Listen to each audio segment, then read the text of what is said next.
Hahaha. So tadi macam cakap tadi, ada problem dengan audio recorder. So hopefully dapat diselamatkan. Okay, kembali kepada zaman you di TV3 dah. You baru masuk dalam masa sebulan, you got to be the Noticed to be the prime time news reader. Okay, yeah. So I would imagine in a place such as that TV3 dengan lambakan wanita-wanita lawa, ego off the charts. Bagaimana dia punya kehidupan di kalangan para newscaster yang jelita-jelita tu, Dangsuria? Memang ada kecemburuan, pergeseran dan sebagainya, ataupun aman damai? I rasa mungkin bukan saja, I think natural lah. Semua orang mesti ada yang tak puas hati bila I masuk terus dapat prime time news, right? So I guess benda tu natural lah untuk I think kalau I jadi diorang pun, I dah baca lama dekat sini, baca berita terkini, dan why suddenly this two new person yang masuk terus dapat prime time news. So but of course adalah gosip-gosip, dan bukan gosip lah, macam you know, like people, the thing is I always say to a lot of people, you talk today, benda tu akan balik datang dekat telinga you. So I hear a lot of things, mereka kata boleh ke dia baca, you know, like blah blah blah blah blah blah, but I ni sebenarnya kaki gaduh. So I think I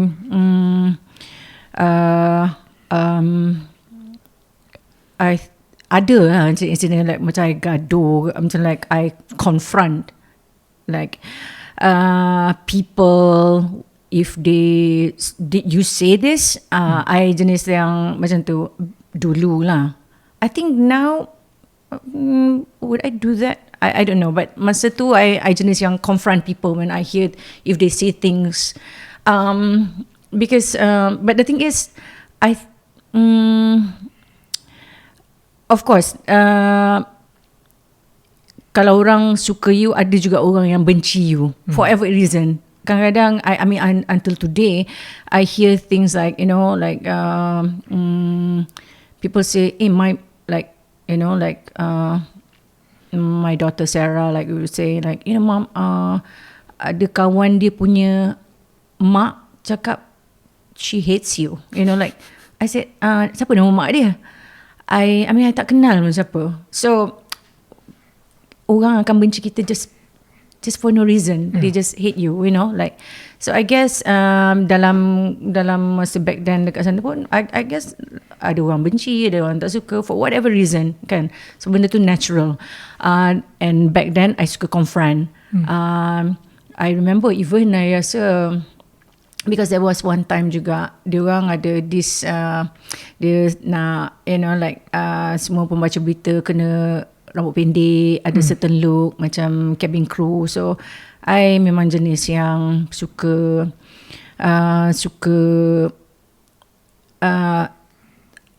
melawan lah, I guess, because to me it doesn't make sense. One thing yang because if you want me to cut my hair, you tell me why, because tak semua orang sesuai untuk ada fringe, tak semua orang boleh ada rambut pendek. So you panggil stylist, and then baru I will listen to logic macam tu, kan.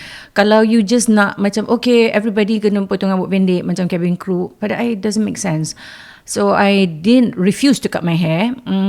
I refuse to cut my hair. So I'm labelled as keras kepala lah. So adalah macam like mulut-mulut yang kat belakang-belakang ni, yelah orang dah tak suka you. So I'm sure dia kata keras kepala, tak baca berita, bla bla bla bla, you know, that sort of thing.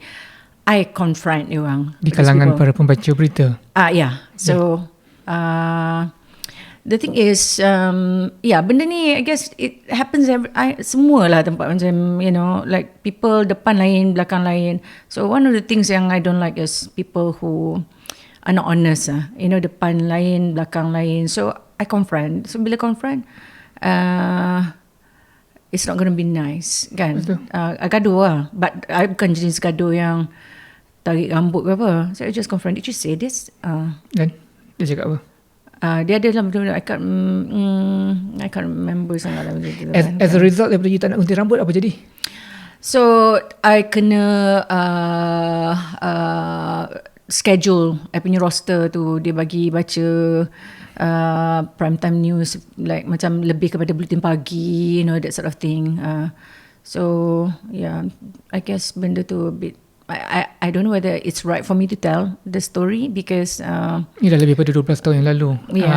Statutory of limitation semua dah tamat, okay, so you can tell. Alright. So basically they said masa tu there's another newsreader yang tak potong rambut, and me yang tak potong rambut. So dia kata because potong rambut tu sebab kena nampak professional, So my argument back then was, I cakap halang tak determine whether orang tu professional ke tidak, because like I said, bukan semua newsreader yang keluar for assignments. I'm a reader yang keluar for assignment. So if people want to judge my credibility, is when they see me doing my stand-ups and when I do my reporting. That's my credibility, not because of my halang, kan. So when I cakap macam tu, I am labelled as degil. Yeah. So the other person pula, which I don't want a name, okay, dia punya excuse was dia tengah berubat dan bomoh, tak kasih potong rambut. Serious? Yeah, serious. So benda reason macam ni bagi Anik marah, because hey, here I am giving you benda yang lebih logik, and you choose to lepaskan orang ni sebab bomoh tak kasih potong rambut sebab dia tengah berubat. I mean, WTH kan? I mean like, So yeah. So benda-benda tu bila yang tak suka I baca prime time ke apa, sukalah because masa tu, because at that time diorang kurangkan I baca ni berita, so they see me as degil and whatever. So benda tu berlaku, and then masa tu I told myself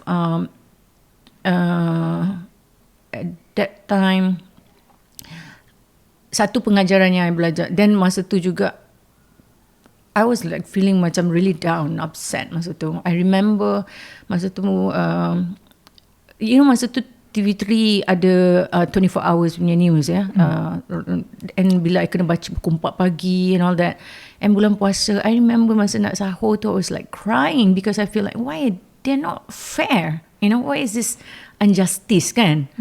It's not, why are you doing this to me, like macam you're not being fair lah. So I remember masa nak sahur tu I nangis, like, I rasa macam geram ke apa, and sad and all that. And masa tu I was also feeling down over certain things, and I was looking macam quite sloppy. Macam the thing is about me, memang daripada zaman I college pun I jenis yang sloppy. I bukanlah sloppy, I memang jenis yang I don't care about my appearance, because I dengan my best friend Nalis, kita memang selalu pergi college pun pergi pakai baju kurung pesak, tak gosok, dan known as Miss Leke, that sort of thing. So it's just me. I'm not like so. I don't care so much about appearance, and that's why if people, you see, I only have one pair of shoes that I wear all the time. When we first, when we went out, kan, until, because it's just me. I have one pair of shoes, and I keep wearing the same bag, and it's just me. I don't have I don't have to have a whatever bag, but it's just me. And on a normal day, I akan pakai jeans dengan t-shirt. And I kalau boleh, I nak boleh pakai baju tidur keluar, because to me comfort comes first. Because I really admire how people can just boleh pakai heels. Sometimes I wish I can do that, but to me comfort. Kenapa you tak comfortable pakai high heels? Practical lah. Pada I tak practical, because I jalan laju. So bila I pakai heels, benda tu I tak boleh enjoy the way I walk, because I walk fast. I memang jenis macam tu. I really walk fast. And kalau pakai kasut tinggi, I tak boleh jalan laju. I rasa tak practical benda tu, kan. Okay, dan ada probability of I terjatuh. So And so coming back to Menangis di pukul 4 pagi. Pukul 4 pagi. Dan masa tu bila I macam kelihatan macam terlalu laid back dan macam terlalu tak menghiraukan sangat tentang appearance, because I memang beza dengan new students yang lain, because diorang sangat proper dengan rambut berkepuk, dengan bag and everything. They're like that. Diorang ada kelas dia orang tersendiri, and I'm like kutu. I'm really kutu, because I would go dekat belakang IBM makan kerang rebus, that sort of thing. You share, and then you share. Why? Recording? Yeah, we're recording. So coming back to so dia cakap, and then benda tu buat I rasa macam, my God, like people, if it started as a joke, it's not funny. I mean, how can you people talk about things like that, kan? So benda tu a wake up call for me, because untuk Pakaian lebih what is it, son? Where stop? I think you can stop at 7. Oh. Okay. Okay. So his computer time. Not too loud. 7 what? So okay. Wake up call. The wake up call that I belajar that, okay, orang bila your enemies suka bila you down. Yeah, people will destroy you when you do that. Then I try to, bukanlah macam diorang sangat, tetapi I make sure that presentable.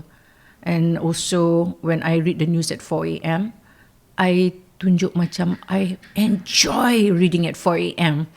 Walaupun probably I baca berita untuk nyamuk ke apa kan, but I macam like enjoy reading it. So that is something that I also learn, and like macam, okay, when you're down, when you whatever it is, must try, and no matter what appearance to kena. I mean, you don't have to wear expensive clothes ke, drive expensive cars, but you kena take effort, because it's for you jugalah. Yeah. So that's How did the table turn? Change of management? Yes, What change of happened? management, and then masa tu change of management, and dia panggil I untuk baca the prime time news balik. Yeah. Berapa lama Nazira masa tu? You kena macam sort of cold storage? I can't remember. Few months, Can't remember. a year? No, I probably maybe a couple of months ke. I don't know. I can't remember really. Must be dreadful. Sad lah for me, because it's pada I, how can you you're not fair, because the other person get away with it, and you judge because I appeal and I give you reason. You're not being fair. Is it because why? Again, I mean, if a person, double standard, but I double standard. Yeah. So yeah, but that's how it is. Tapi yang amazing sekali kan, for a TV station, for a broadcasting station yang mana menyemaikan pemikiran rakyat, sharing, giving information to the people.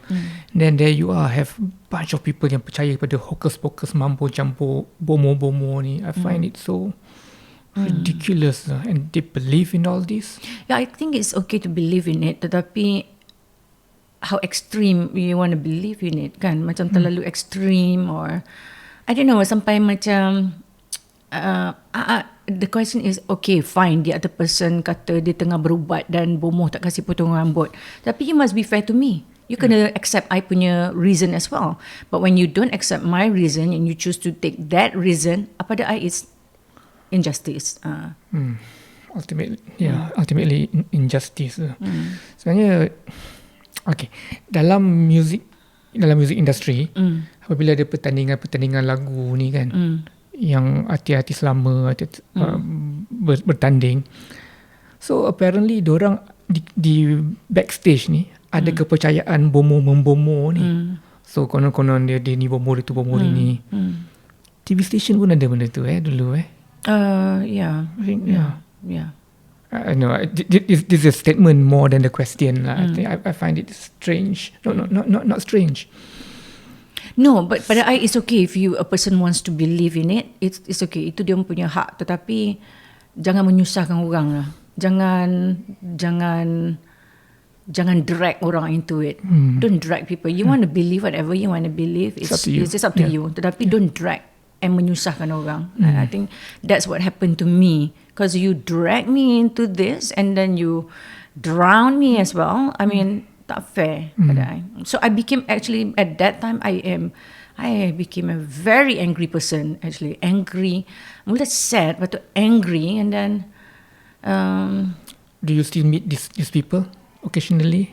The thing is with me, I masa kat TV3, I tak kawan sangat dengan newsreaders lain. I don't. Kenapa? I lebih because diorang, I guess the thing is dia punya interest lain berbeza. Pada I, the thing is I lebih suka because diorang macam lebih, I guess maybe not lah, tetapi this is my persepsi masa itu lah, the way I see it. Diorang macam proper class, bawa BMW or like that sort of thing. I tak minat benda-benda tu, I mean, kalau ada, but to me, I lagi suka merapu kat tepi tembok, kelakar ketawa, because I'm that sort of person. So kalau dia kan tak kutu macam I. So that's why I lebih gang dengan cameraman dan budak lighting ke dengan kru daripada I okay dengan the newsreaders. So it's just me. I'm not saying it's dia apa ke apa, but it's just that I suka mengapu and they are like, they don't even, dia orang ada yang tak makan chewing gum, don't chew in public, that sort of thing. I just like, so I'm not like that. So I like to be me. So this is the part where I get to be me. I suka mengapu, I suka ketawa, I suka lepas laku. So when I'm there, dia jadi macam, alamak, nak kena family, nak kena apa, macam gimas. So I suka nak lepak kat tepi tembok. I mean, that's me. Lepas laku, I suka perkataan tu. But over the years, I noticed yang you punya di kalangan mereka yang jadi close friend or good friends of yours, Sakianas, Azia. Yeah, Azia used to be my housemate. We were housemates, Azia. Tadi I tanya you pasal bila kamera dah on, you have to be professional and whatnot kan. Baru-baru ni ada satu case, let me say, bernama TV, one of the journalists used the word berak. Okay. How could such thing happen and what's wrong? What happened? What is your take on that? I rasa sebenarnya benda tu basic. Okay, basic. Bila you dekat depan kamera, whether you kat on location, okay, you can blame the technical crew ke apa ke. I think as a reporter, it's your duty 15 minit nak on air ke apa, you dah kena standby dah. You tak boleh nak you dah kena ada dalam that state dah untuk bersiap siaga what you call it. You dah tak boleh nak cakap benda-benda yang merepek dah. You dah kena, it's at least 15 minutes you dah kena dalam tune your state of mind. Focus. You dah tak boleh nak merepek-repek dah. What more say benda yang like berak ke, things like that. It's really dangerous. So I think I tak salahkan that girl, but I think orang tak train dia betul. Because I see she's probably new. So dia tak train lah. That's benda basic sebenarnya. Basic untuk bila you nak go on television, you dah kena dah ada that state dah. You dah tak boleh nak kunyah ke apa ke. You dah tak boleh dah buat benda-benda macam tu. Ada gula-gula dalam mulut ke. These are simple things. These are basic punya benda. Kesalahan terlalu basic. There was one, I can remember his name. Dia macam masa Prime News, he said fuck or something like that kan. Ingat tak, I can remember siapa lelaki, tapi lepas tu dia terus kena dah tak ada lagi. Really? So dia pun melakukan kesalahan yang sama. I think you kena ni, bila ada kamera, ada apa, you kena macam Focus. You kena fokus. you You kena tune your at state least of mind. kena be safe lah. Yeah. Kena be safe. Okay, Dangsuria. Reformasi. Oh God, I hate to talk about that. Kenapa? No, because I think I was just the wrong wrong place lah masa Serious? tu. Yeah, wrong place. Apa jadi? Kenapa you cakap wrong place? No, because it was a bad decision. Kita bukan go for reporting pun masa tu. Masa tu I think it was AD Resort. Naik AD Resort. Oh, the vehicle. Yeah. So kita nak pergi ambil wardrobe or something like that. I was with my wardrobe punya colleague and then the driver. It was reformasi. Dia pergi jalan dekat Jalan Perak dekat Masjid India, right? I think it was there. Yeah. Memang kat situ dia punya tempat, the place to go to. Ground zero. Ground zero. So memang berlaku, memang orang dah block jalan tu dengan orang reformasi dan sebagainya. So dia block logo TV3 punya AD Resort tu, dia dah block. And then dia ambil batu jalan yang dekat pavement tu yang besar macam tu, those like yang rupa macam tu. So dia campak masuk. But lucky was because AD Resort dia wagon kan, dia panjang sikit. Pecah lah cermin kat belakang. But my wardrobe ada, I think she was seated at the back. So I think dia kena kot dekat luka ke apa, something like that. And then somehow, if I'm not mistaken, I think it was Lokman Adam was like masa tu ada dekat situ, and he assisted untuk tenangkan orang and bagi laluan supaya kita punya kereta dapat lalu. Kenapa you ingat itu Lokman Adam? I don't know. I can't remember why I remember it was Lokman Adam, but I don't know why, because I think it was Lokman Adam. I may be wrong, but I think it was Lokman Adam. Yeah. Menarik juga kalau Lokman Adam boleh get in touch with us, menyatakan adakah itu dia atau tidak. Yeah, probably Apa perasaan you pada masa tu apabila dikerumuni oleh mob? The thing is, I think about me kan, bila berdepan dengan whatever situation, like macam like a danger punya state kan, I know I have this perasaan yang if I can't do anything, tak payah, jangan apa ni, macam you see like macam even when Yusha lah,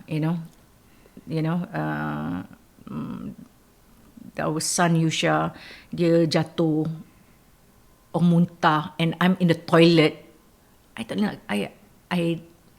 like what happened. I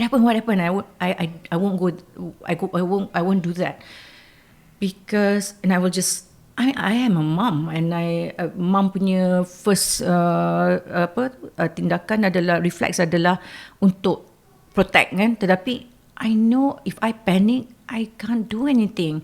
Even masa ada sekali dia jatuh kat tangga dan kepala dia, and then Sarah went, oh my god, and Yusha was like, oh, I don't want to die, like, and I was just baru keluar daripada toilet, and I somehow, I don't know, I dalam state yang I won't. You have to keep calm. Yeah, I have to keep calm. And there's something yang in me that I do, because it's like macam, it's like, okay, I give myself, like, I can't do anything. I mean, that situation, you ask me, what do I feel? I don't feel anything.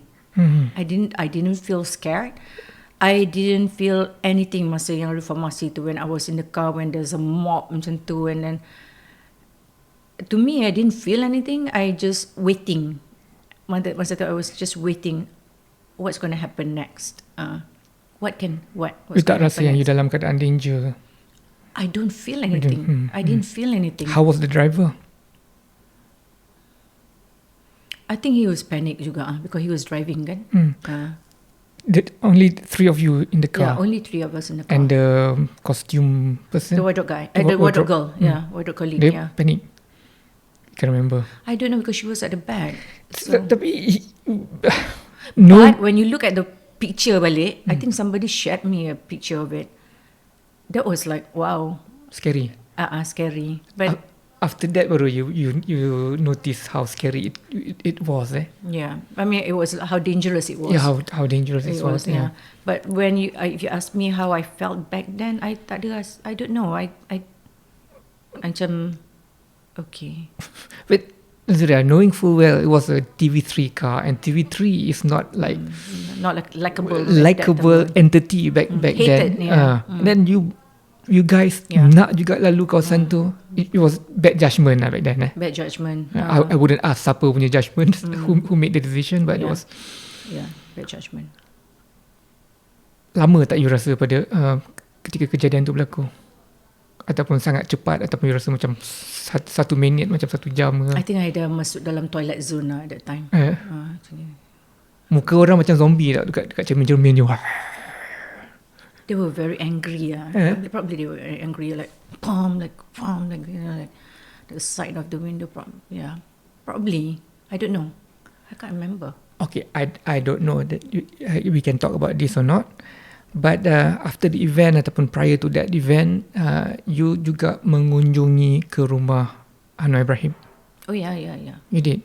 I was there almost like every night. Yeah. Fascinated by how he talk, how Saifuddin Nasution. I think I was like ada crush juga dengan Saifuddin Nasution tu. Seriously? Yeah, I was like, kenapa? and then I think, I don't know, I macam the way they talk was like, I can understand how people like dia boleh get people semua datang. They are very fascinating how dia macam like the way they talk. Kita dekat apa, duduk kat situ what do you call it, duduk bersila, dan tengok Anwar Ibrahim kat depan rumah dia, and then one after one talking. So, oh my god, so like, it's so they're good Charismatic, speaker. They're charismatic, very charismatic. Anwar, Saifuddin Nasution. Yeah. So you can imagine, like, you get fascinated by them. What more? I'm sure, like, the other people, semua thousand of people yang datang more fascinated. Macam pergi tengok rock concert, tak puas, tengok lagi, datang lagi. It's like a show. They got like, you under their spell. Yeah, it's like, oh my god, it was like really, really. Diorang kenal you. I mean, Do they? I don't know. I'm not sure. I mean, the chances are of diorang kenal you, Dangsuria, pembaca berita masa tu, and yet you datang ke situ almost every night, every day. Oh yeah. And then they were like, I remember back masa tu, dia orang pun terror branding actually. Siapa? The reformasi people. How? They had like merchandise. Dia ada orang jual apa, dia orang kata apa yang macam lanyard, I don't know what you call it lah, all that. And you had like hang it dekat, ada stickers, they had all that, you know. And then I remember masa reformasi tu, semua kereta TV3 yang nak masuk kena macam mana, kena check dekat kereta By diorang security. The security. Because ada reformasi punya whatever lah. I think I remember I had like reformasi punya apa tu, Anwarnya, I don't know, mata lebam ke apa, I can't remember, dekat cermin kan, tak macam proud ni macam tu, you know. Oh, TV3 punya security yang check. Nak masuk TV3 nak masuk rumah Anwar. No. TV3 punya security check. So kita ada macam like, so kereta you ada? I had yang Anwar punya tu lah. Anwar punya tu. So I think there was a rumor saying that that was one time they didn't want me to read the news because they were I don't know whether betul ke tidak, but there was a rumor that went on back then saying that dia tak nak lagi baca berita sebab dia takut I jerit reformasi masa baca berita. So which I like, what? I mean, okay. I don't know, it was like very interesting masa tu. They are like I said, macam tengok konsert, you know, like macam, it was really, really interesting. Masa rumah Anwar kena serbu tu, you ada situ tak? I think we were camping dekat luar macam every time. So masa dia kena serbu tu, I wasn't there. I was other people punya ni. Oh. Yeah. Macam masa dia orang attack tu, masa dia serbu rumah Anwar tu macam. But I went to see Anwar dekat dalam Sungai Buloh prison. Bila? You don't know? I dah lupa. I told you. Okay. I so one hari raya, so Anwar was inside the Sungai Buloh. You know, back then semua mak-mak pro kepada Anwar Ibrahim, ya. Semua mak-mak, including my mom. So what my mom did was, my mom cooked for Anwar Ibrahim. So when she knew that I kena, masa tu hari raya, dulu hari raya selalu I bertugas. So one day hari raya I kena bertugas untuk pergi tengok how inmates beraya di Sungai Buloh. So my mum bekalkan I masakan raya lah. And I think probably her famous dia suka masak ayam masak merah dan sebagainya, rendang and all that. So when I went to Sungai Buloh, I bawa bekal tu, and then I ask lah masa tu boleh tak I nak bagi orang. Dia kata bagi sendiri. So I went to Sungai, masa tu Anwar was dekat hospital punya apa tu punya, I don't know, hospital klinik punya block. So tetapi so dia macam you see like macam dekat dalam Hollywood movies kan, where they ada macam pagar-pagar between where they walk, dia ada macam small aja macam corridor macam tu kan, and then they have like the gate. So Anwar datang, and then I bagi I punya lauk daripada masakan mak I untuk kepada ada pagar lah. Ada, ya, bagi kepada Anwar Ibrahim. Lepas tu I think that was it. Yeah. I spoke to him. I'm sure he doesn't remember me, but apa antaranya yang you ingat cakap dengan dia? Probably sama hari raya, I don't know, but yeah. So yeah, that's and I heard there's one of the inmates in Sungai Buloh wrote a book or something. Berapa hari di Sungai Buloh, and one of it is in Dangsuria. And Anwar Ibrahim. I can't remember. I don't know whether it's true, but I heard about it, but I have not seen the text. Yeah. Of course Anwar tahu lah siapa you masa dia jumpa dia. I don't know. I don't know whether he knows me ke dia kenal ke tidak, but he was nice. Yeah, he was nice. There was interesting time back then, I should ask him. Macam ingat tak saya bawa lauk hari raya masa Datuk ada dekat penjara Sungai Buloh. I should ask him kan. Maybe I should ask him, or if I dapat opportunity untuk jumpa or talk to him. Masa Datuk Seri Wan Azizah jadi Deputy Prime Minister, you ada jumpa dia kan?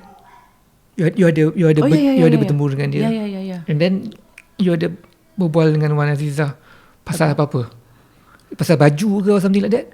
No, Wan Azizah, because I was working, so when Wan Azizah was the VIP yang datang untuk grace the event ke something like that, launch event tu, and then masa nak walk, as I walk with, because I'm the PR guy kan, so I jalan dengan dia. And then she was like looking at me, and then dia tengok baju I pakai, because I kalau kerja I would wear black. I mean most of the time I would wear black, but kerja I pakai that day tu I pakai baju kebaya hitam. It's like my go to baju, or my baju yang I jadikan uniform. So she was looking at me, dia kata she was saying something like dia suka baju tu, and then she said something, and cara dia buat tu, dia kata dia nak pakai macam ni, dia kata tapi dia korek tak jumpa. So dia buat yang korek tu, I was like oh my god, so it's like oh my god, macam korek macam like I bayangkan macam mana I yang korek baju, yang I tak lipat baju yang korek tu. It's like she was like korek tak jumpa. So you nampak ciri-ciri kemanusiaan dia. Correct, when she is the Deputy Prime Minister. Correct. She's humble lah. Dia very. Dia notice you dulu masa time reformasi dulu, 98 I don't think so. I think dia berapa ribu orang yang datang kan, macam-macam muka. But I don't think so. I mean, I pernah jumpa Nurul Izzah kat dalam lift, dan dia kata, do you remember me? And then dia kata, of course. But again, it was maybe she was just being polite. Zakiah Anas. You're right. Because maybe she was just being polite. So yeah. But I think ramai yang pergi setiap masa, every time. I mean, how can you remember orang kan? So, yeah. Kalau dia cakap dia remember, I think you're just being polite lah. Yeah. Tadi yang before kita break tadi tu, because of the audio problem, kita cakap pasal you, kalaulah you ditugaskan untuk jumpa Donald Trump, so you talk about what would be your angle and the presentation, the preparation that you would make. Recently, you interviewed Ad Harun. Yeah. Ad Harun. And you were like pretty nervous in spite of you have been doing this for years. Apa yang menjadi punca you nervous untuk interview Ad Harun? Well, now the thing is now I'm doing also online. I'm doing a job for an online portal kan. So a news portal. So kita akan buat program where we will be talking to personalities yang tetapi the other side of dia orang punya ni, macam like contohlah dia politician, but we don't want to talk about dia orang punya politics, because like I said lah, human interest is always, I think people are just so fed up with politics, so let's just give them something yang lebih lighter, just to show them that these people are also macam kita ni kan. So that was the angle of the treatment of the punya concept program. So bila Ad Harun ni, satu why I was nervous sebab pertama kali I dah lama tak interview orang. Okay, because I have left the broadcasting for a long time kan. I mean not macam sebagai host dah lama dah, I think probably 10 years. The other thing yang make me nervous adalah tak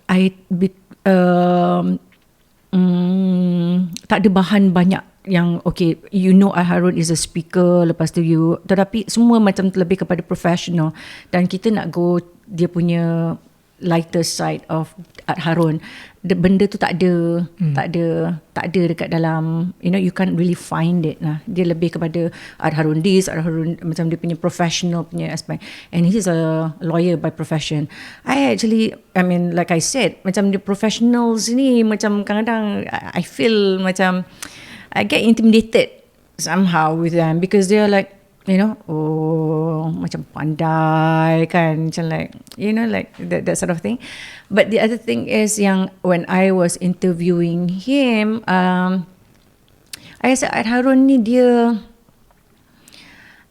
very intense. I mean I think I'm intense too. I rasa dia intense. So bila dia intense tu, I macam tanya soalan yang light pun dia tak chill. Dia tak, I mean, relax, like macam dia, I tak boleh nak dapat that because the whole idea is to, I told this to the, my objective when one of my okay, I want to get to know, I mean, yeah, I'm doing this program, tetapi at the end of it is also, I like to get to know, because at the end of the interview, we are not strangers anymore. That is the whole, I mean, for me, why I'm doing, I'm going back to broadcasting and doing this hosting for the online portal ni, sebab itu, because I want to because of course I rindu untuk hosting, and then satu lagi because I want to build, nak buat networking, and then satu lagi because at least at the end to network is to not become strangers kan. So you're supposed to be at least jadi a familiar person, jadi bukanlah jadi kawan, tetapi hey, we are not strangers anymore. So if I bump into you, I can, hi, how are you? Like macam, like I can, chill ke apa. Bukanlah sangat macam tu, but, Dengan Ad Harun, you berjaya tak untuk achieve tu? I think Ad Harun, after interviewing him, I think for a good an hour, we are still strangers. Yeah. We're still strangers because I rasa Ad Harun, dia very guarded lah. I rasa, but I mean that is how I feel. I just joke. I cakap, I tried Google because I know he's not in the social media. Dia pun dah deactivate dia punya LinkedIn, Facebook, blah blah blah. So I was just saying, I just nak warm up kan. So I cakap, I try to just try my luck. I tengok dekat Instagram, I cari lah quote lah kalau ada Ad Harun. So I Google Ad Harun, tetapi yang I jumpa is Artarun. Joke, but dia Tak ketawa. So okay, fine. Okay. So next, well, I get feedback saying, okay, it was good, but my, the crew or even cakap, okay, even dia punya team cakap, they've never heard that part of Art Harumnya story before. It's interesting. I punya tak ada self-satisfaction for me because my mission adalah, at the end of the day, we're not strangers, but to me, the Art Harun punya interview, at the end of the interview for 1 hour, we are still strangers. So pada I, it's a way, sayang lah pada I. I think the dia word tak media savvy kot, hence dia bukan seorang politician. Yeah, maybe. No, we are not taking a swat at Harun. I'm sure he's a very stand-up guy. Yeah. You know what I feel actually that as an intense person, and in defense of Art Harun, nama dia dengan I sikit-sikit ada persamaan. I think what happened tau. You are a very charming woman, Dangsuria. Are you kidding me? I think dia mesti macam mana aku nak. No, my friend who interviewed him, who spoke to him, was a male guy. So he said that, and so you think that dia pun cakap macam tu. So anyway, but one thing yang I have to tell you this, when I interviewed Art Harun, I see the similarity between Art Harun and you, other than the name. Serious? Yeah, so dia intense, and you are also very intense. Yeah, and that's why I was asking dia, because bila dia cakap dia intense kan, I kata, do you have some anger issues? Because you have anger issues, so I like so dia kata, no, I don't have anger issues. It's the same way how you would. No, I don't have anger issues, but yeah, you have. Whatever. You tak cakap kat you ada rasa macam persamaan dan intense. I don't have to say everything, right? Tapi I rasa orang tak percaya because I appear to be a very cool, charming, always smiling. Very intense person. You're like, probably ada anger management and anger issues. You can say, you boleh perceive, that's your perception, but people perceive you differently. So you have to take that into consideration juga. No, I've considered already. Yes, I have. Like me, I think a lot of people think I'm arrogant, snobbish, witch, also maybe the witch to the B or the BW. So because and then bila I kerja, I wear black and then I like walk. So you kena letak penyapu celah kaki selalu. Yeah, probably. Mungkin dia terbang. So because I don't easily, I don't know. I think I pun intense juga, but I guess that's me. Wow. Siapa yang kalau you boleh interview sekarang ni di Malaysia, you nak have a interview conversation? I think it would be interesting to interview Najib. Yeah. Najib, because I think dia semakin merakyatkan diri dia kan? And I think he seems like a likable person, and I would love to talk to him. I think I pernah nampak dia dekat where dekat tempat kerja kan, masa was many, I think probably 4-5 years ago ke apa kan, when he was a PM. Dia likable person sebenarnya. When you jumpa dia in person, dia would talk to you, friendly, a nice guy actually. So now I would, coming back to your question, who would I want to interview, I would love to have a chat with him, because I rasa dia lebih rakyat, and I like to know more. I would like to talk more with him and understand, are you ready to go to jail? One of the questions probably, how would you like macam, because dia, dia orang berada, kenamaan kan. So I like to know how would he cope, but I mean that is one question. Tetapi satu lagi, I like to, because the thing is, I think it would be interesting to talk to him, because right now dia sangat rakyat kan? And then dia macam memperjuangkan tentang and understand what rakyat wants right now. I think today ke apa, dia cakap pasal the moratorium. He was like, he's merakyatkan diri dia, which is like macam you're talking like you are suara kita punya concern, which dia macam understand. So I really want to understand, does he really understand? I mean yeah, I want to get to know him. I think Najib Razak. Me too. Kalau ada peluang memang nak berbual dengan Najib Tun Razak. Banyak angle, banyak benda kita boleh dengar, belajar daripada dia kan. Dia dah berada di dua ekstrim. Yeah. And then I like to understand about politics actually. Maybe we can ask him like learn how to be a politician. Do you have to backstab people? Kan? I mean, I really don't understand politics. Really, maybe it was so interesting if you can learn about politics from Najib Razak. Yeah, that would be great. Kan? Yeah, because he's been in that position, been in the dalam jadi politician macam like tanpa disangka-sangka juga kan, because when the arwah father meninggal, so dia jadi the menteri besar, right? Was it not?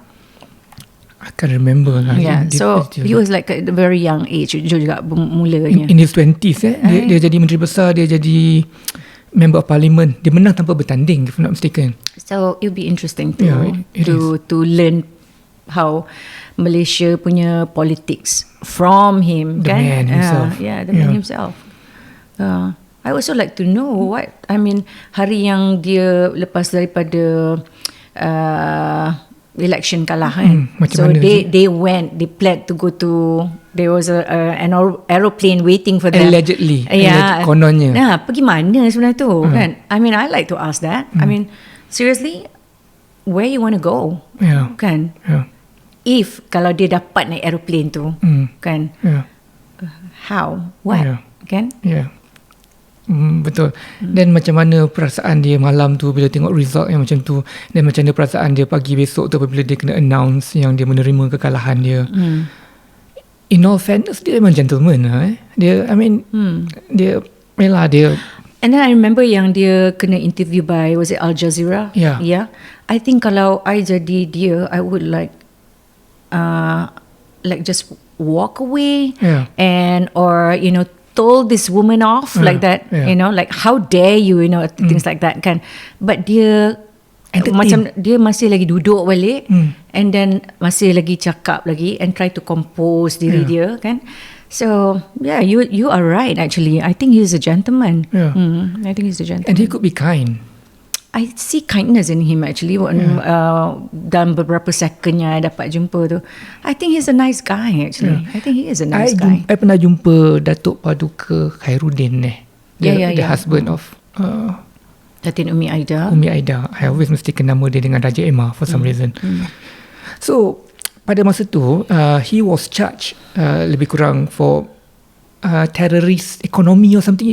You remember about that tak? Yang he was charged by kita punya judiciary ke apa, yang menjadi teroris ekonomi. I can remember. Or when they went to like some New York or something I'm not sure. I can remember. Tapi so when I met Datuk Paduka Khairuddin in person, dia cakap sebenarnya dia kenal Najib Tun Razak in person, and he is a very nice man. This coming from the enemy. So when the enemy says something about you, that is the best. Right. I mean that's a legitimate and good point of view lah. So Datuk Paduka Khairuddin cakap Najib in person, kalau you jumpa dia, is a very nice man. Well, what we don't like is that we all know what we don't like about him. That is so unfortunate lah. Tapi itulah interesting juga So kalau you dapat interview dia dalam program Malaysia Now, that would be great. Dan kalau I dapat interview dia dalam Hubungan Rambang, that would be awesome too. And and hope that we can do it together. Probably. Like because pada I it's at the end of the chit chat, we're not strangers. You get to know that person better kan. Okay, nak go back balik kepada broadcasting. Satu hari nanti kita akan buat lagi pasal politics, hopefully. Tadi you ada mention Aznil Nawawi. You cakap dia seorang yang handsome, charming. Number satu yang you paling belajar daripada Aznil Nawawi apa? I think Aznil dia sangat cepat. Dia punya mind dia sangat cepat. Dan he's a clever person in terms of production. Melody tu, kamera haywire tu, dia yang start. Dia punya Ya, dia yang macam start, dulu kamera, dulu production kamera static macam tu je kan. Macam ni lah. Yeah, just like that. If I'm not mistaken, it was like macam Aznil punya time, kamera jadi macam tu, dia tak ada rules, dia break all the rules kan. It was, I think dia was responsible for that. Dia sangat cepat. Okay. Dia sangat cepat. Because macam even kata bila when I macam keluar, like go out dengan dia, bila dia tanya you question, dia dah ada dah benda. Sebenarnya dia macam as though dia dah ada what do you call it, storyboard dalam kepala dia. Bila you tanya dia question? No, kalau dia tanya you question. Kalau dia berbual dengan you, nampak macam berbual biasa je. But actually dia dah ada storyboard lah sebenarnya dalam kepala dia. You tak sangka dia sebenarnya, you ingat you berbual biasa, rupanya dia dah ada storyboard. So yeah, I think that is something yang I macam amazed at dia punya ability. Dan dia sangat hardworking. I see that dia sangat hardworking, and then dia kerja cepat. Dan dia satu yang I really really love Aznil, dia ni tak berkira. Dia tak berkira. Dia generous. Dia baik sangat. Dia baik. Dia baik. Dia baik. Dia suka tolong orang. Dia passionate about nak tolong orang. He's a nice guy. I can say that. He's a nice guy. Kalau orang nak talk about, if like today people want to talk bad about Aznil, I would defend him because he's a nice guy. Yeah, he is, because I mean, he's my friend. He is a nice guy. I mean, yeah. Okay, not to put you on the spot, tapi I need to ask you this question juga. Because you cakap tadi Aznil very fast, very quick. That quickness tu, antara kalau Aznil lawan Azman Ali, siapa menang? Diorang different ni, totally. You tak boleh has been lah benda tu. Tak payahlah nak samakan Aznil dengan Azman. Azman is Azman, Aznil is Aznil. Maybe you could samakan Aznil dengan Ryan Seacrest, and Azwan dengan maybe another person dekat Hollywood ke. But don't compare them, because I think benda ni just create rift and feud. So it's not fair. It's not a fair question to ask the difference between. Azwan is also a good friend. Azwan pun, I think I've seen how he works. Dia pun cepat juga. Dia pun kerja dia is macam dalam kepala dia is all production je. I think I've seen how Azwan punya Ali. He's a clever man. Kan? Azwan Ali is a clever man. Tetapi it's just that dia berbeza lah. Dia punya karakter berbeza. So to compare them, I don't think it's a fair untuk Azwan or Aznil. Kita pernah pergi ke rumah Azwan. And then I was so amazed by Azwan Ali. Cara dia berfikir, cara dia melihat perkara dengan macam dalam sudut things production. So I can't help it but to compare the two of them. They are equally hebat in my from my point of view. Tetapi you know what? The way you answer tu, you are a really PR person. That's how really? You answer. I'm not saying this out of just saying this, but that is what it is. You know what? I think politicians should hire you. No, I don't think. I think politicians, dia orang naturally diorang adalah PR. Diorang terror. Kalau diorang macam karakter like Ahmad Maslan, where people ridicule kan. I mean, I think he's smart. Kalau they are like, I think kalau diorang tak smart in whatever way they are, they're not going to be there. They're not going to be Ahmad Maslan. Takkan jadi Ahmad Maslan. Totally agree. Dan dia takkan jadi seorang Ahmad Maslan. You know what I mean? Like they are all smart in whatever, whatever way they are. That's why they are there, and not you or me, or not you or me, or her or he. You know, like you know what I mean? Betul.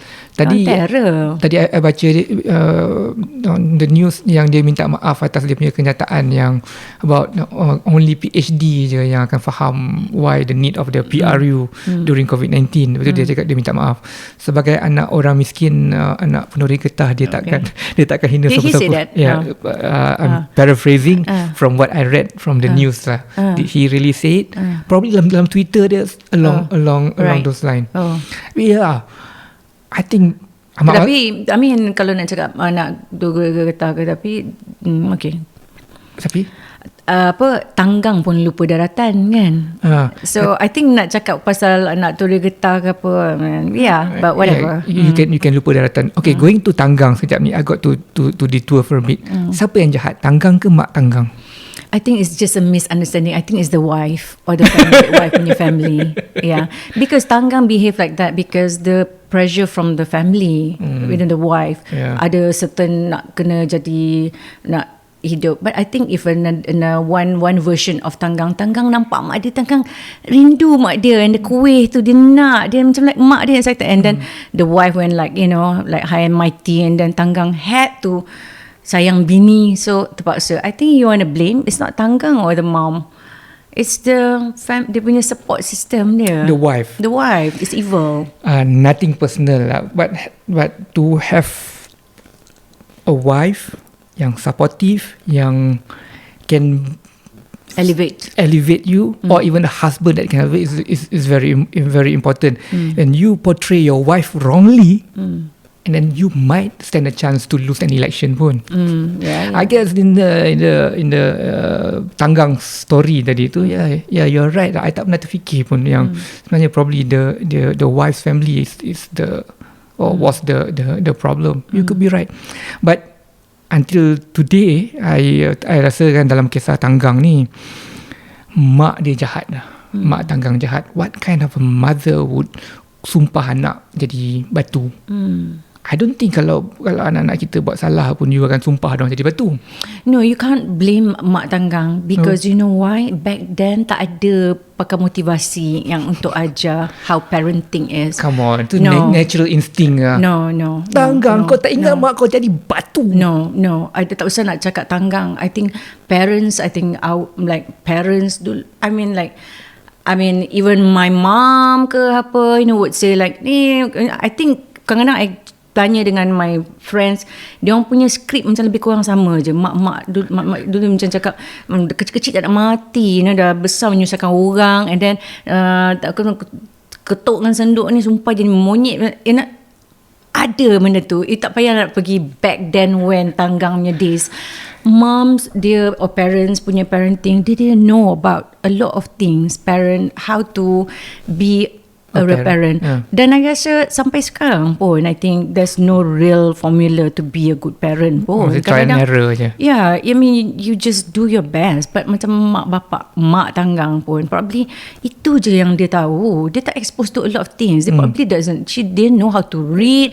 There was no television. That was just about emotion. And you don't even know. No, you don't even know. Maybe mak tanggang ada bipolar. I mean, I don't know. Okay, yeah, fair. So you don't say mak tanggang is evil. I don't think it's fair because don't go to mak tanggang punya family, but you talk about like the parents yang dalam mak kita, too close for comfort. Macam tu juga because they talk like that. Tapi mak tanggang ni, dia bukan hanya mengakibatkan anak dia jadi batu, bini anak dia jadi batu, kelasi kapal jadi batu, the kapal jadi batu. Imagine the innocent bystander yang saja nak masuk kapal tu, nak melawat kapal tanggang macam mana pun jadi batu. Tukang mop cuci jamban jadi batu. Mak tanggang is evil lah. But yes, I understand your point of view as well. Pasal no, I don't agree. Masa tu I disagree. It's not fair. It's not a fair thing for you to say the mother is evil because mak dia sangat sedih. You don't know how it is to be a mom. kalau your child like macam break your heart, hati you shattered, that's how it was. Dia dengan pakaian cuma cantik, itulah yang cerita Melayu yang yang kita tengok kat TV kan, and then dengan kayu semua pergi kat kapal tu, and then tanggang selamat bawa kuih ni, and then she was like, oh I don't know what apa skrip dia sebenarnya, like, oh kau bukan mak aku, macam like, ya Allah, kalau betul lah tanggang ni, prove to me God, like, I mean, how is she evil? She was just emotion. It's just emotion, how shattered emotion. Dia mesti you never know. Dia mesti doa sungguh-sungguh untuk anak dia jadi batu. Dia mesti doa sungguh-sungguh untuk semua orang dalam kapal jadi batu. For all you know, the wife and the family pun cakap, kalau betul ni laki aku ni, tu mak dia, Tuhan jadikan kita ni semua jadi batu. For all you know, it's God answering the wife punya family punya doa, not the mom. But the mom said it out. But maybe the wife also did that. I don't think it's fair lah for you to say the mother is evil. Okay, sekarang ni you bukan hanya bagus untuk jadi PR untuk politicians, tapi you might be able to be a lawyer as well. Lawyer buruk. In 5 years time. Okay. So Azwan Ali tadi tu. Ya. Dia orang dua-dua belajar UM kan. Dua-dua tu terror, handal sangat dua-dua tu. Kalau dia orang tak terror, dia tak masuk UM. Yeah, of kan? course. Yeah. Yeah. Charles Mohan. Yeah. My best friend Charles Mohan. Yeah. What do you learn from Charles Mohan? Charles Mohan, we talk to each other. He's my best friend. Yeah. We talk to each other almost every day. Yeah. Kita kadang-kadang kita cakap, Dang, kalau lah ada orang dengar kita punya perbualan ni, apalah, we talk about religion, we talk about relationship, we talk about politics. I enjoy talking to Charles Mohan. Pada kita kena kawan dengan orang yang smart, to be smart. So Charles Mohan is the smart person yang I wish, yang my go-to guy, for me to be a smart person, I berkawan dengan dia. So he's the element of that. But of course, he's also a very, very, very good friend. He would like macam tolong I for, without asking me questions. Katalah, Charles, can I borrow you money? Contohlah, dia akan bagi. Like without question, kau nak guna duit untuk apa? We're the trust and how my relationship, friendship dengan Charles Mohan. Sometimes when we talk, I akan tanya dia about because like macam contoh like the politics ke apa. Charles, what's this? Siapa ally, siapa ni? So dia akan tell me, no, actually macam ni, UMNO ni macam ni. I like that kind of conversation because inputnya ni is knowledge for me. I enjoy that because I may not know a lot. I don't know a lot of things. Sometimes we can't read everything. So bila conversation dengan Charles Mohan like macam everyday tu, dia macam a dose of this and that kepada I. A dose of this, a dose of that, about politics, about religion, about, I don't know, kita akan talk about everything. So that's why sometimes kita cakap, when people hear kita punya conversation ni, and people are like, what are we talking about?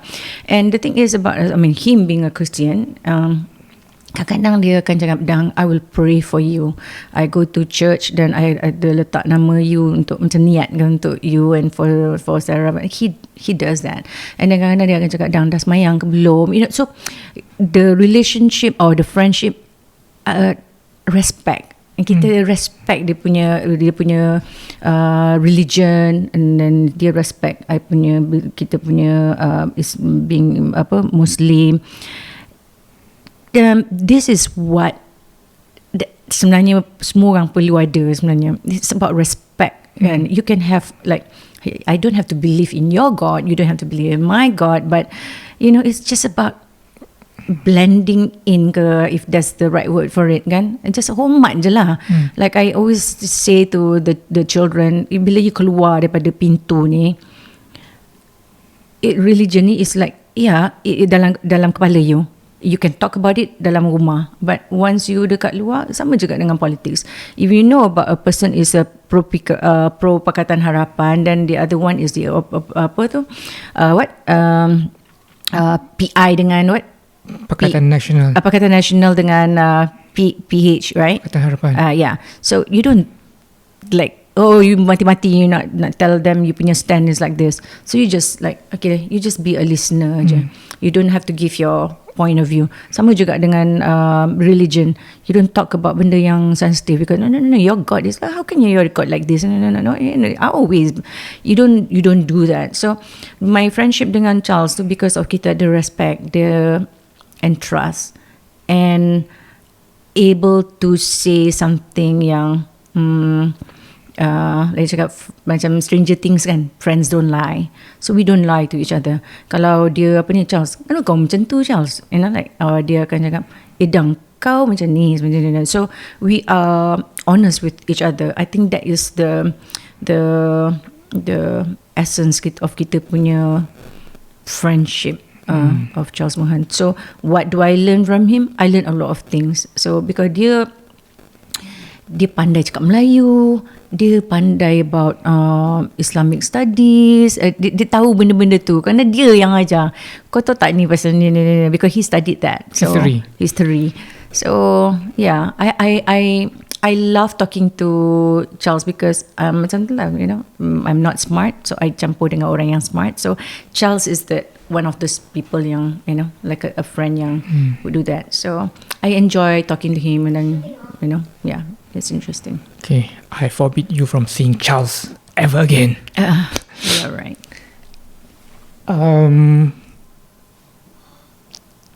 Suhaimi Sulaiman. You ada satu morning show dengan dia pagi Malaysia. No, Malaysia hari ini. So when confused. they wanted to macam reboot ke apa Malaysia hari ini, one time they call it MHI bersama Surya and Suhaimi. Yeah, Surya and Suhaimi.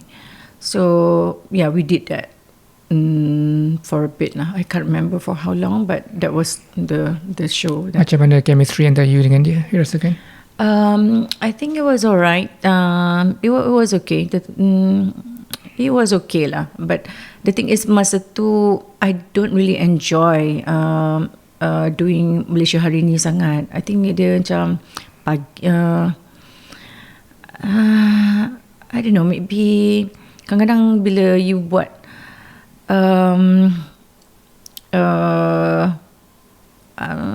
macam the topics mungkin macam wasn't that much interesting, so tak ada team yang really tak ada team kutu, you know, so everything very rigid. So I think dengan Suhaimi tu dia tak rigid, dia memang boleh, tetapi back then the production was rigid. So it was like not a fun punya production. Kalau, you know, dia kena kutu, jom kita buat macam ni, why not we do this like lebih creative. I think it would be more interesting. Understand? Yeah.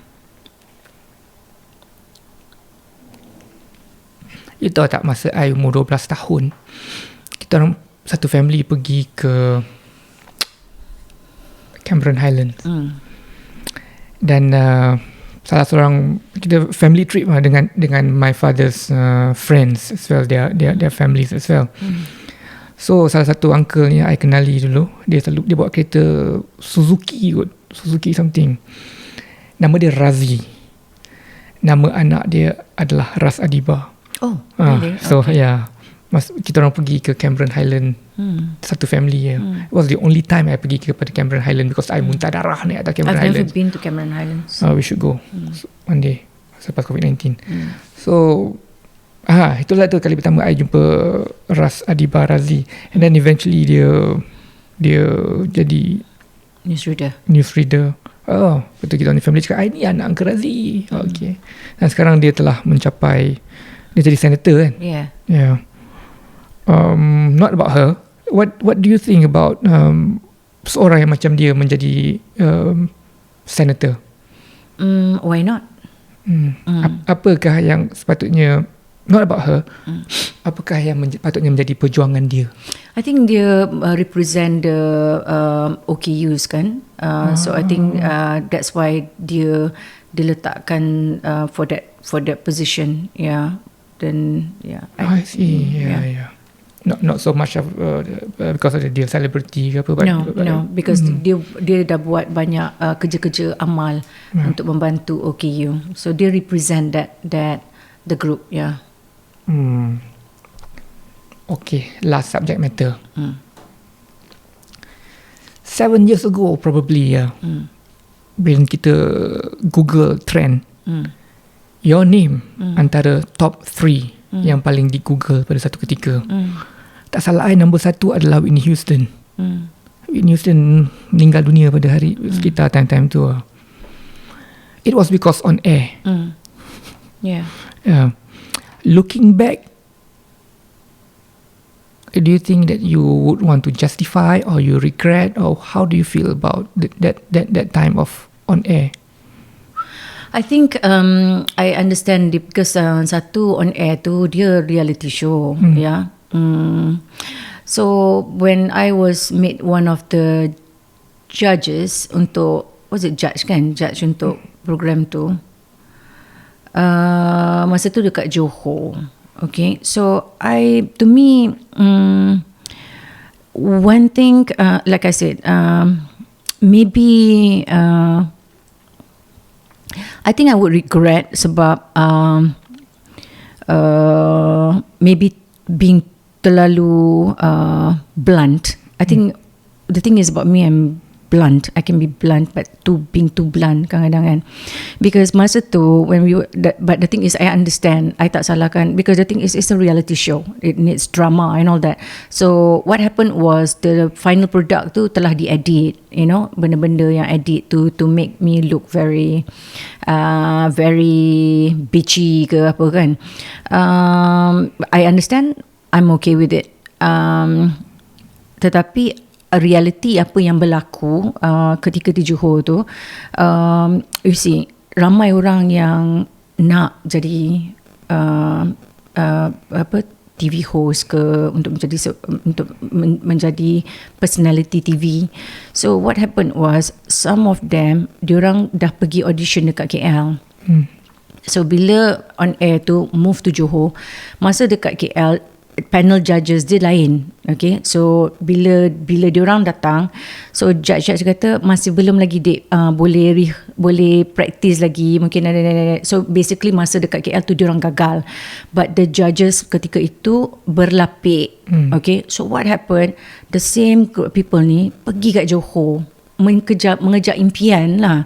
And ada yang tidur dekat surau. Tidur kat surau. Tak ada duit, tapi bukanlah tak ada duit, tak ada bajet ke apa, so, but nak mengejar impian. So they went to Johor. Daripada ni pasal dia diberi macam kena sugar coat kan. So dia macam ingat, okay kali ni dia nak improve this part, yang macam ikut yang macam mana dia ni kata, okay maybe we're gonna do it better, and but the truth sebenarnya tak ada talent. Okay, so what happened was dia pergi kat Johor, tidur kat surau dan sebagainya. So I sometimes you have to, orang kata cruel to be kind. So you have to tell them tak ada, because nanti dia akan pergi lagi kan. So because it's like singing, ya. Kalau nyanyi tak ada suara, macam ni nak nyanyi? Boleh tak kalau orang tak boleh nyanyi, can they train to be a singer? Susah. Can, tetapi susah. Yeah. So basically back then, so I wanted to be my position masa tu adalah I put myself as a friend. So friends don't lie kan. So I'm being honest. I'm telling you, no, tak ada. Janganlah pergi mana lagi. You don't have to. Tak boleh. It's not okay. Lepas tu ada one girl came. Yang ni I regret sebab, okay, but the thing is, dia a bit on the water sikit lah, ya. So I cakap, and then dia buat, like I said, back then ada template untuk jadi presenter apa semua kan.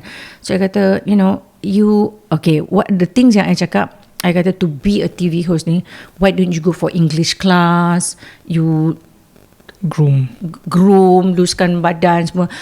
But that part edit. So the part yang the wicked me saying that she's big size tu yang the one yang keluar. The part yang me being truthful and encourage dia untuk improve, belajar bahasa Inggeris and all that kan. Because you kena to be you kena ada something. What is it about you that macam okay, katalah you tak ada rupa, tetapi you have to be like ada extra something about you yang menjadi taruhan untuk menjadi seorang pengacara ataupun TV personality. You may not be tetapi terror cakap macam one of them boleh cakap Korean ke. I mean, isn't that something kan? So you kena learn kan. But bila dia orang dah edit, so it became, I was like macam body shaming or stuff like that. So regret, maybe I shouldn't be too blunt. But sometimes, maybe I was blunt, but I was being too blunt. Maybe I should. I think kalau regret, that aspect I regret. But I also regret sebab mungkin kalau I tahu that dunia now, today, everybody boleh untuk jadi personality atau apa ni, maybe I would look at things differently. I wish I look at things differently masa tu and probably tengok potensi in that angle rather than the normal template of presenting. Yeah. But in all fairness sebenarnya, you punya comment not just about the look, but the personality. Yeah. It is about personality. Yeah. Jambu macam mana pun tak ada personality pun, it's very difficult for you to be. Yeah. So masa tu it was like masa tu lah, because I didn't want to bagi false hope dekat diorang. If no means no, if yes tak ada in between, because they are not easy for them. Daripada KL dia datang ke Bukit Jalil, dia datang pula ke Johor, so kesian kan. Rather than do that, dia gather dulu diri dia balik, buat betul-betul, and then dia come with another, datang audition. Yeah, maybe, I don't know, maybe. So? Thank you. Okay, thank you. Thank you so much. Thank you. We'll do it again. All right. Maybe we'll try and get Najib Razak after this. Yeah. And Ahmad Maslan. Okay. Okay, Dangsuria. All right. So, tak tahu apa yang interesting, is just sharing. It is interesting, at least to me. All right, thank you. Okay, bye. Bye.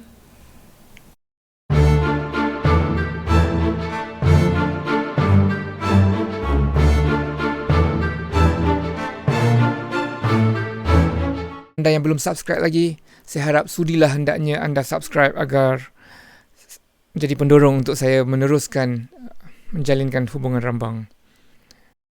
Ingat, menjalinkan hubungan rambang adalah pengalaman yang mendewasakan.